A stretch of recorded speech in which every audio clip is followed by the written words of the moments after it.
The silence of the void was a commodity Jack Ryder had come to appreciate.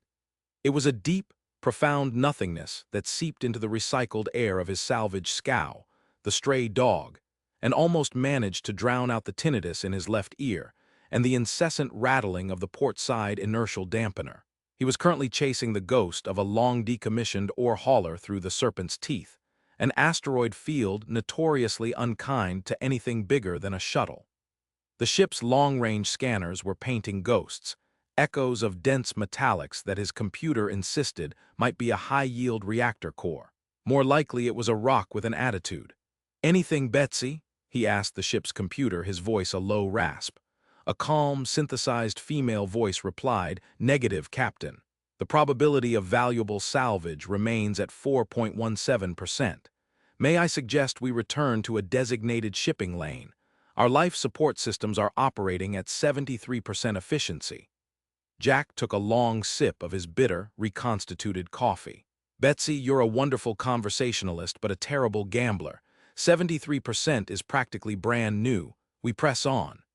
He leaned back in his worn pilot's chair, the faux leather cracking in protest. His gaze drifted to the stardusted blackness outside the viewport. This was his life, chasing scrap, drinking terrible coffee, and arguing with a computer program he'd named after his third-grade teacher. It wasn't glamorous, but it was quiet. That quiet was shattered by a proximity alert screaming through the cockpit. Red lights bathed the cramped space in a bloody glow. "What now?" Jack grumbled, his hands flying across the console, fingers dancing with practiced ease. "Did we find that rock with an attitude?" "Unidentified vessel decelerating rapidly at vector 097, Betsy reported, her voice losing none of its manufactured calm. "It is broadcasting a wide-spectrum distress call. Vexlorian origin." "Vexlorian? What are those crystal-skinned aristocrats doing out in this cosmic junkyard?" He pulled up the external cameras. The ship was a thing of beauty even as it was dying. It looked like a shard of polished obsidian, sleek and organic, utterly out of place among the jagged, gray asteroids. But it was bleeding. Plasma scored its hull in angry, glowing wounds, and a plume of frozen atmosphere vented from a massive breach near its stern. "Distress call is encoded with a royal cipher," Betsy added. "Warning, multiple contacts closing on the Vexlorian vessel. Signature matches Cathar raider profiles." Jack's blood went cold. Cathar. The name was a curse in a dozen languages. Insected nightmares that lived for the hunt, the kill, and the salvage of flesh and technology, in that order. They were the reason civilized space had guardrails.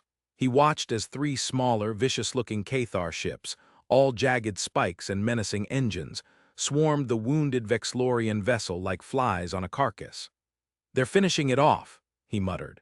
The Vexlorian ship gave a final, silent shudder, its engines flickering out. It began to drift, a dead thing in the dark, tumbling toward the largest asteroid in the vicinity, a planetoid designated Xylos. Betsy lay in a course for that rock, silent running, kill everything but passive sensors and life support. "Captain, engaging the Cathar is statistically inadvisable.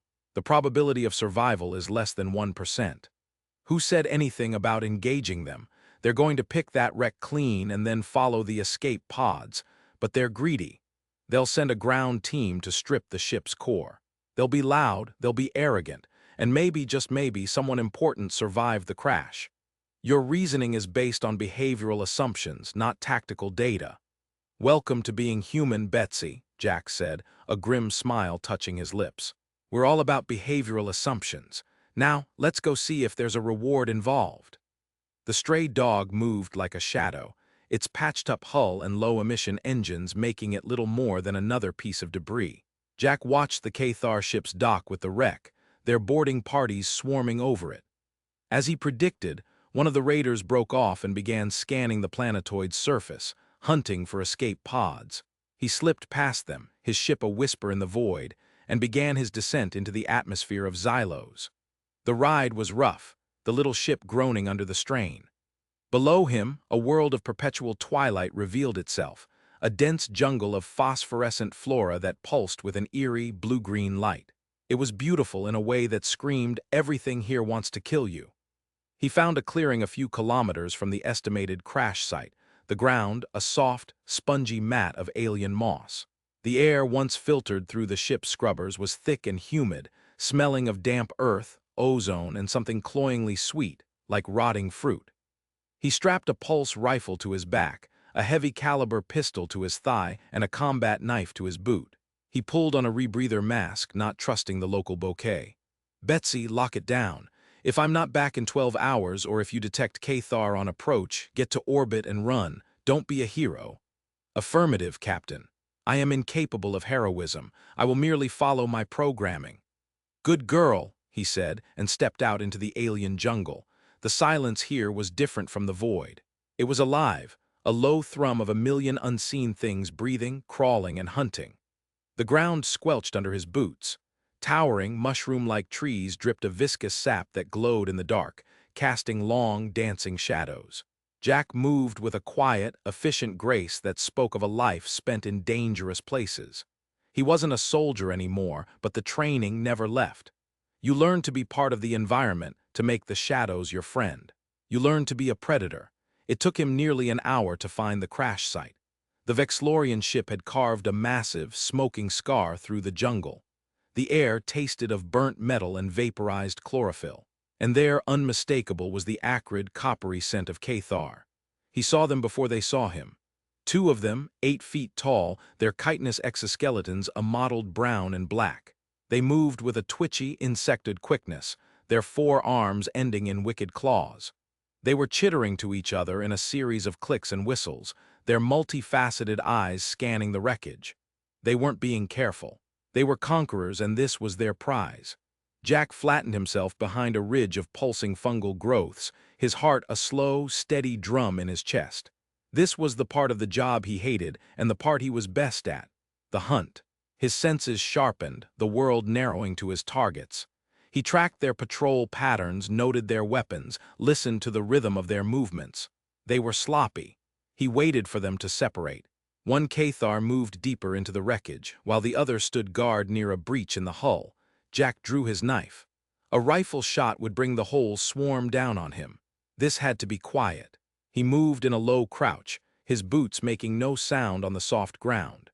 The Cathar guard was distracted, its head cocked as it listened to the sounds of its comrade rummaging inside the ship. Jack was on it in a flash of silent motion. His left hand clamped over its breathing spiracles, stifling the surprised chitter. His right hand drove the knife up and under the creature's mandible, severing the nerve clusters at the base of its skull. The alien convulsed once, a shudder running through its armored body, and then went limp. Jack lowered the massive creature to the ground without a sound. He didn't pause to admire his work. He slipped through the breach in the hull, his pistol now in his hand, its suppressor a bulky weight on the barrel. The inside of the ship was a scene of carnage. The elegant, crystalline bulkheads were shattered, and the bodies of Vexlorian crew members lay where they had fallen. They were tall, slender beings, their skin like polished quartz, now tragically broken. They hadn't stood a chance. A loud crash echoed from further within, the second Cathar. Jack followed the sound, moving through the darkened, tilted corridors like a wraith. He found the alien in what looked like a stateroom. It had torn a panel from the wall and was trying to pry out the power conduits, its back to the door. Jack raised his pistol. He could take the shot. Easy. But something made him pause, a flicker of movement in the shadows behind a row of overturned cryogenic pods. He lowered his weapon slightly, his eyes straining in the gloom. He saw it again, a pale hand shimmering faintly, a survivor. The Cathar grunted in frustration and turned, its multifaceted eyes sweeping the room. Jack fired. The suppressed shot was a dull cough. The heavy-caliber round struck the Cathar in its unarmored chest cavity, punching through the chitin with a wet crack. The creature shrieked, a high-pitched sound that was abruptly cut off as Jack fired 2 more rounds into its head. It collapsed in a heap. The silence that followed was absolute. "All right," Jack said, his voice low. "Show's over. You can come out now." The silence stretched. "Look, I just saved you from becoming that thing's lunch. The least you can do is say thank you. Or, not hide while I'm standing here with a smoking gun." Slowly, 2 figures emerged from behind the pods. They were Vexlorians, but their bearing was different. They wore robes of a fine, shimmering fiber, and their crystalline skin seemed to catch and refract the faint light in a way that was almost ethereal. One was slightly taller, her expression a mask of regal terror. The other, younger, looked at him with wide, luminous eyes filled with a mixture of fear and raw curiosity. They were both breathtakingly beautiful and looked about as durable as glass sculptures. You are not Cathar, the taller one stated, her voice a series of soft, melodic chimes. It was a beautiful sound, but it held a tremor of fear. Astute observation, Jack said, holstering his pistol. The name's Jack. I'm your friendly neighborhood rescue service, assuming the price is right. And you are? The taller one drew herself up, a flicker of pride cutting through her fear. I am Princess Lyra of the Vexlorian Ascendancy. This is my sister, Princess Kaelin. Jack let out a low whistle. Princesses, well, isn't this my lucky day? He looked from their terrified faces to the dead Cathar on the floor. The good news is I found you. The bad news is so did they. Their friends are still outside, and they're probably going to notice when Bugsy and his pal don't check in. We need to move. Now. Princess Lyra's gaze was distrustful. And where would you take us, human? How do we know you are not simply another scavenger, here to ransom us? Jack offered a lazy, sarcastic smile. First, because I just put 3 very expensive bullets into that thing instead of letting it eat you. Second, because a ransom is messy and gets you hunted by royal fleets. A reward, on the other hand, is just good business. So, Your Highness, are you going to stand there asking questions, or are you going to follow the guy who knows how to kill the monsters? Kaelin, the younger sister, stepped forward. We will go with you, she chimed, her voice softer than her sister's. We have no other choice. Lyra shot her a warning glance but eventually gave a stiff, reluctant nod. Very well. Lead the way, human. The name's Jack, he repeated, turning to lead them out. And try to keep up. This jungle doesn't take kindly to stragglers. On her throne worlds away, aboard the flagship Starlight Aegis, Queen Alara watched the fragmented data stream with an icy calm that did not betray the storm raging within her. The last transmission from her daughter's vessel had been a scream of static and a single, terrifying image of a Cathar boarding craft. Her council advised patience. Her generals spoke of strategic deployment and calculated responses. They were logical, precise, and utterly useless. They spoke of her daughters as assets, as political pieces on a galactic board. They did not speak of Lyra's quiet strength or Kaelin's irrepressible curiosity. Then a new signal had appeared. A crude, unregistered mercenary beacon activated from the surface of Xylos. It was transmitting the royal cipher her daughters carried. A claim for the reward she had offered in a desperate, galaxy-wide broadcast. With the signal came a single, encrypted data packet, a low-resolution image of 2 dead Cathar and a one-word message. Waiting. Her counselors debated the signal's authenticity. They warned it could be a Cathar trap. Queen Alara silenced them with a single gesture. She had ordered the fleet to Xylos, but it would take time. For now, all she could do was watch the faint telemetry from the beacon, a single, moving light in a vast, dark jungle, and pray to the silent stars that this unknown mercenary was not just another monster. She focused her will, linking her consciousness to the ship's most sensitive long-range sensors, trying to glean any scrap of information about the human who now held the fate of her lineage in his rough, unproven hands. The journey back to the stray dog was a brutal education for the 2 princesses. The phosphorescent jungle, which had seemed hauntingly beautiful from the crashed ship, was now a labyrinth of grasping thorns, treacherous roots, and sucking mud. The air was a thick soup of alien pollen and humidity that clung to their fine robes and made every breath a conscious effort. Jack moved through it all with an unnerving ease. He seemed to flow through the undergrowth, his steps sure and quiet, his eyes constantly scanning, missing nothing. He pointed out a vine that secreted a paralytic neurotoxin, a flower that mimicked the call of a predator to lure in its prey, and a patch of what looked like solid ground that was actually the camouflaged maw of a subterranean creature. How can you possibly know these things? Lyra asked, her voice a strained series of chimes as she untangled her robe from a thorny bush for the 10th time. I don't, Jack replied without looking back. But I know how things that want to eat you tend to behave. Nature's full of cheats and liars. You learn to spot the patterns. He paused, holding up a hand. The air was still, but Jack's head was cocked, listening to something they couldn't hear. Stay here, don't move, don't even breathe loud. He melted into the shadows of a massive fungal tree. Kalen and Lyra huddled together, their crystalline skin prickling with fear. Minutes stretched into an eternity. Then they heard it. A series of sharp clicks, followed by the heavy tread of something large moving through the jungle. A Cathar patrol. It passed less than 20 meters from their hiding spot, its armored head swiveling, its multifaceted eyes glowing a faint, menacing red in the gloom. The princesses held their breath until their lungs burned. Just as the creature was about to pass out of sight, Jack moved. He wasn't the quiet assassin from the ship now. He was a blur of violence. He dropped from a low-hanging branch directly onto the Cathar's back, a hunting knife flashing in his hand.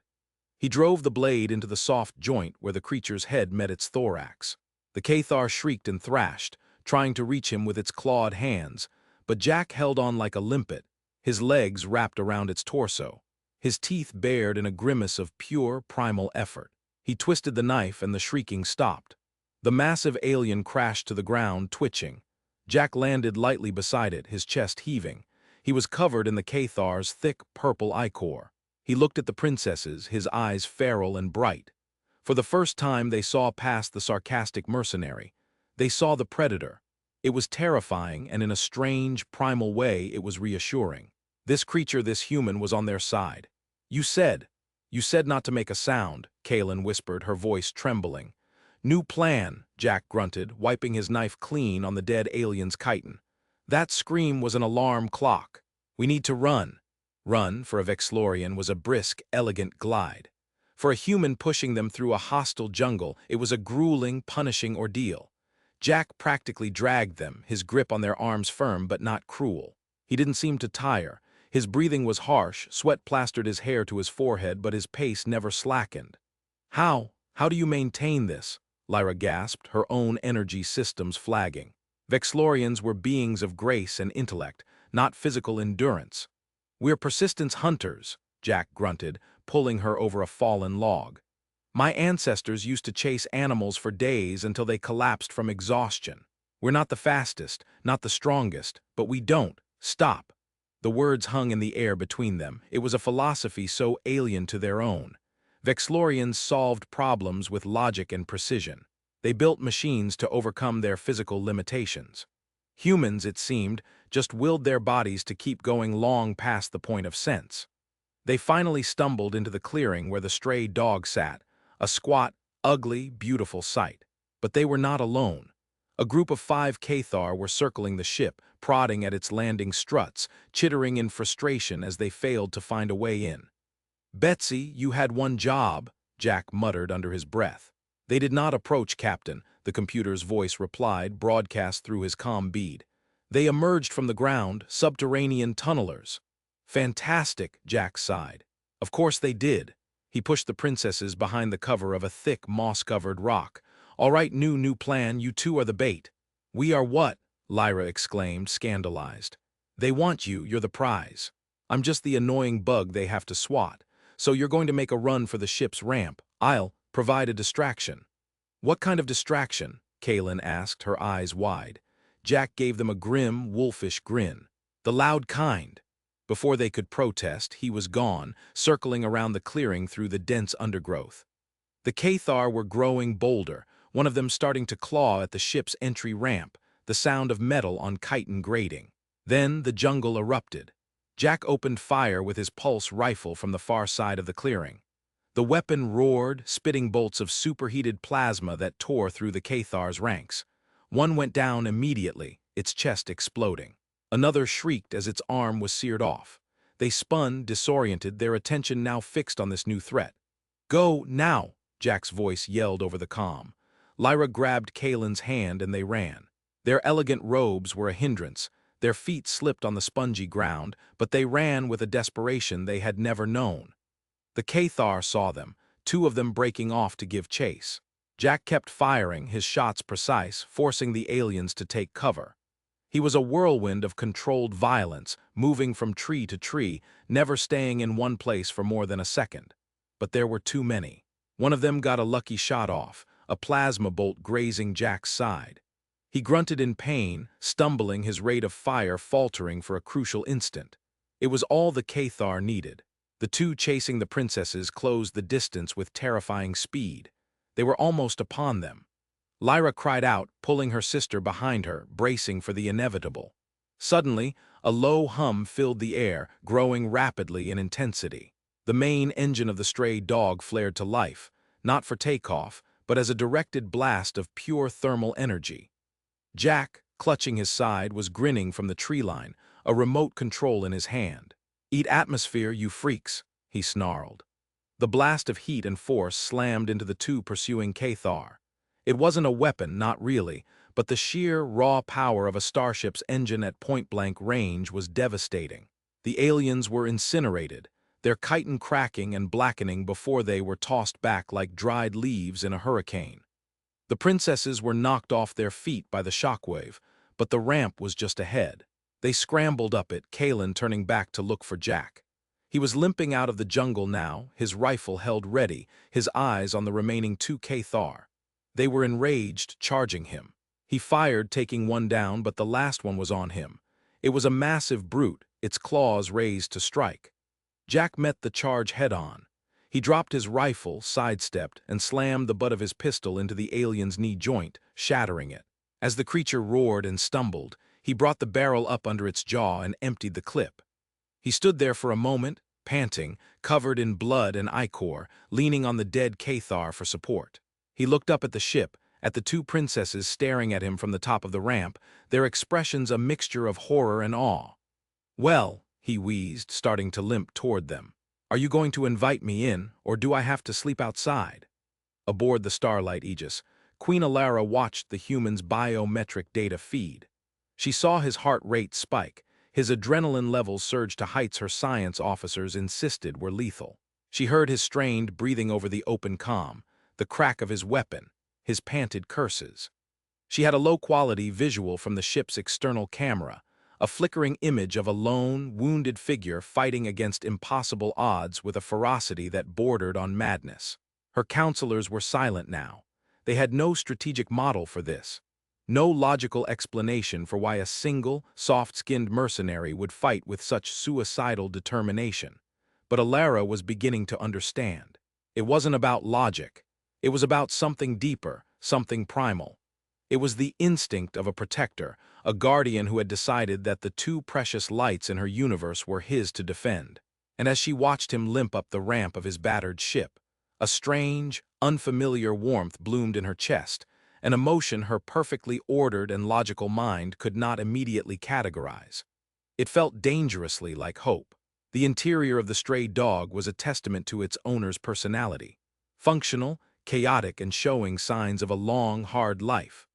Wires were bundled with zip ties, spare parts were stacked in netting along the walls, and the air smelled of ozone, coffee, and antiseptic.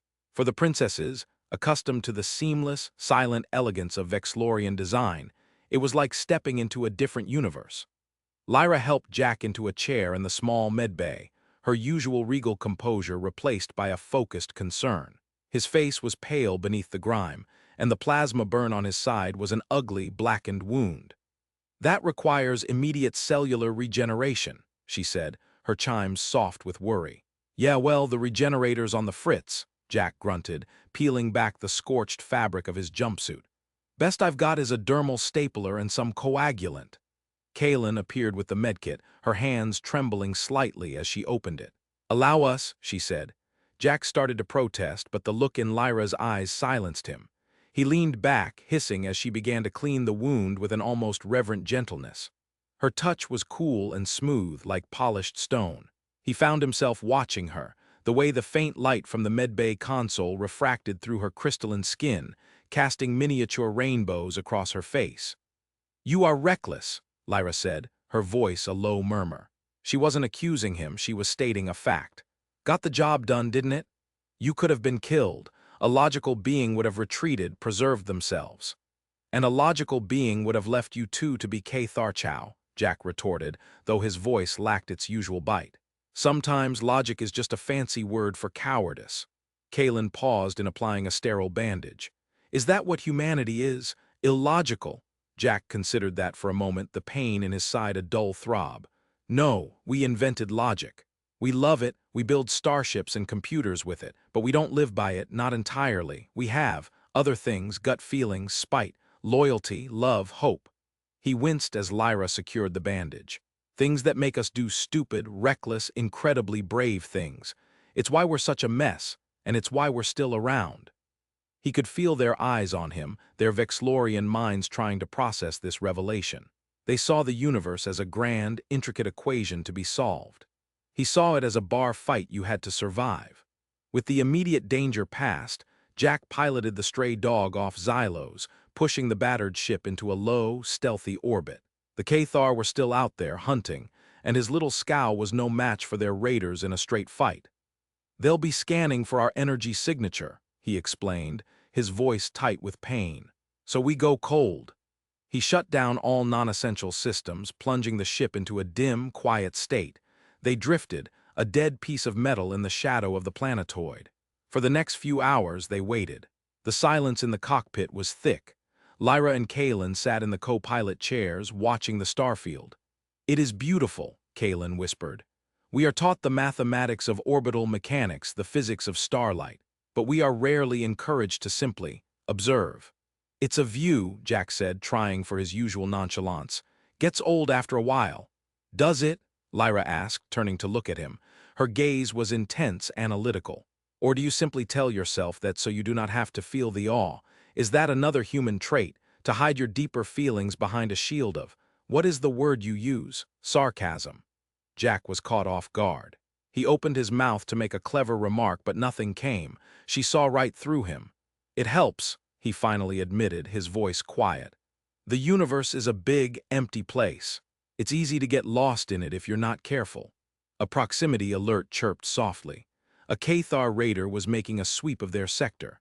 They all held their breath, watching the red icon crawl across the tactical display. It grew closer, closer, and then passed by, its scanners failing to pierce their silent running protocols. A collective sigh of relief filled the cockpit. "We need a way out," Lyra stated.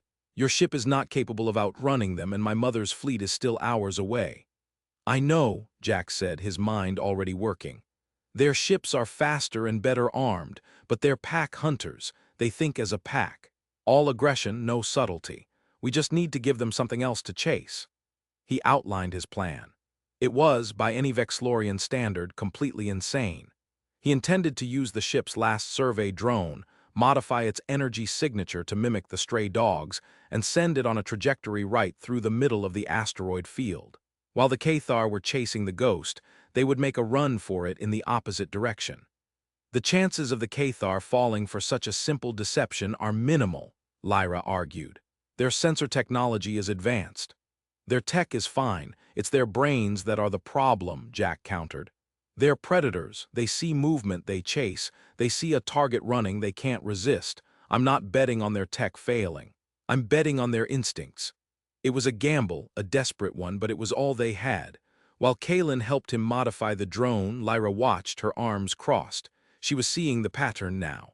Every decision this human made was based not on pure data, but on an intuitive, almost visceral understanding of his enemy. He thought like a hunter. "Launch the drone," Jack ordered.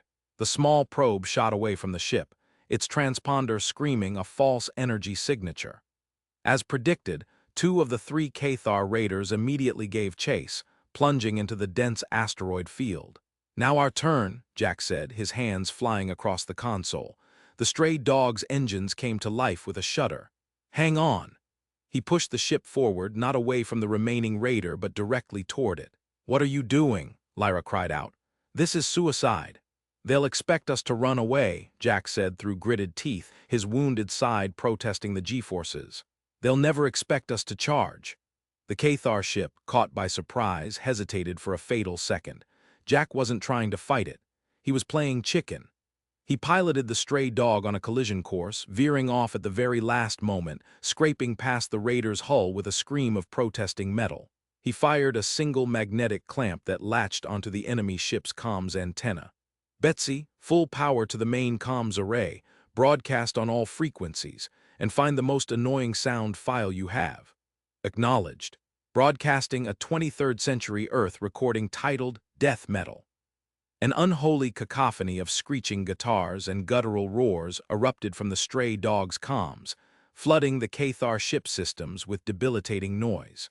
The raider shuddered, its systems overloaded. "Now we run," Jack said, a triumphant grin on his face as he pushed the throttle to the maximum and shot out of the asteroid field, leaving the disabled and deafened Cathar ship tumbling in their wake. Queen Alara saw the whole maneuver on the tactical display.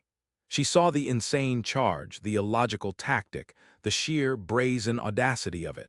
Her generals were stunned into silence. One of them finally spoke, his voice filled with disbelief. "Your Majesty, that should not have worked." "And yet it did," Alara replied, her voice soft. She was watching the telemetry from the human's ship, now clear of the asteroid field and accelerating toward the rendezvous point. She was watching the small, battered light of hope run for its life. He did not defeat their technology, he defeated their nature. And in that moment, she understood the source of the warmth in her chest. It was not just hope. It was admiration. An admiration so profound and overwhelming it was beginning to feel terrifyingly like something more.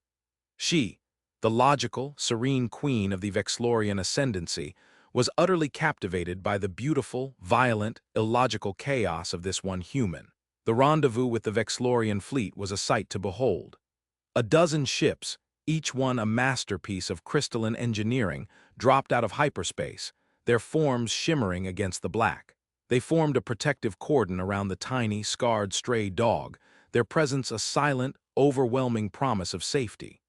Jack guided his ship into the main hangar bay of the flagship, the Starlight Aegis. The moment the ramp lowered, they were met by a contingent of royal guards in immaculate silver armor and a host of medical personnel. Lyra and Kalen were swept up by their attendants, their relief palpable. Jack leaned against the bulkhead of his ship, the adrenaline finally fading, leaving behind only exhaustion and the throbbing pain in his side. He watched the organized, elegant chaos, feeling distinctly out of place. A high-ranking Vexlorian official, his crystalline skin a deep amethyst color, glided toward him. "You are the human Jack Ryder," the official chimed, his tone dripping with condescension. "Her Majesty Queen Alara has requested your presence, once you have been decontaminated." "Right," Jack said, his sarcastic armor snapping back into place. "Wouldn't want to get my grime on your shiny floors." After a trip to a medbay that made his own look like a butcher's shop, where his wound was sealed with a shimmering film that left no scar, and a change into a set of soft, nondescript gray garments, Jack was escorted to the throne room. It was less a room and more a cathedral carved from a single, light-gathering crystal. The ceiling was a dome of stars, and the air hummed with a faint, harmonious energy. And on a throne that seemed to be made of solidified light sat the queen. She was, in a word, stunning. Older than her daughters, but the age only added to her regal beauty. Her crystalline form was flawless, a pale, opalescent shade that seemed to shift with her emotions. She regarded him with an intelligence so deep and ancient it was unnerving. Lyra and Kalen stood at her side. "Jack Ryder," the queen said. Her voice was like her daughter's, but with a depth and resonance that commanded attention. It was the sound of galaxies turning. "You have returned my daughters to me. The Vexlorian ascendancy is in your debt." "Just doing my job, Your Majesty," Jack said with a slight, awkward bow. "The reward you offered was compelling." "Indeed," she replied, a faint, knowing smile playing on her lips. "The financial compensation will be transferred to your account, but that is a transaction. What you have done merits more." She rose from her throne and glided toward him. She was taller than him, and he had to tilt his head back slightly to meet her gaze. "My daughters have told me of your actions," she continued, her voice softer now, meant for him alone. "They speak of a recklessness that defies logic, a ferocity that borders on savagery, and a will to endure that is humbling." "Sounds like they got my good side," Jack quipped, feeling increasingly uncomfortable under her intense scrutiny. Her smile widened. "I have also reviewed the sensor logs from your vessel. I saw the risks you took, the choices you made. You did not fight like a mercenary trying to protect an asset. You fought like a guardian protecting something precious." She reached out, and for a heart-stopping moment he thought she was going to touch him. Her fingers, like spun glass, hovered just before his face. "My people, we are old. We have traded our primal instincts for logic and order. We see violence as a failure of reason. We have forgotten how to be predators. We have forgotten how to hunt, how to persevere, how to face down the darkness with nothing but our own defiant spirit. She lowered her hand. You have not forgotten. You carry that fire within you. It is chaotic. It is dangerous. And it is the most beautiful thing I have witnessed in 1,000 cycles. Jack was speechless. He'd been called a lot of things in his life. Scoundrel, killer, hero, fool. But no one had ever called him beautiful. Especially not for the very things that made him an outcast in polite society. Your Majesty, he finally managed to say, I'm just a guy trying to make a living. Are you, she asked, her voice a silken challenge. Or are you more? The stories of your deeds on Xylos are already spreading. The Cathar you humiliated have put a bounty on your head. Other species, those who live in fear of them, are speaking your name. They are not calling you a mercenary. They are calling you the primal guardian. Jack let out a short, humorless laugh. That's a bit much, don't you think? I do not, Queen Alara said, her gaze unwavering. A legend is not born from what a person is, but from what they represent. You represent a truth that many in this galaxy have tried to forget, that sometimes reason is not enough. Sometimes what is needed is a monster to fight the monsters. She turned to address the assembled court. Let it be known that Jack Ryder the human is henceforth a friend to the Vexlorian ascendancy. He shall be granted free passage in our space, the protection of our fleet, and the title he has earned, Primal Guardian. A murmur went through the court. Lyra and Kaelin looked at Jack with newfound respect. Jack just felt a headache coming on.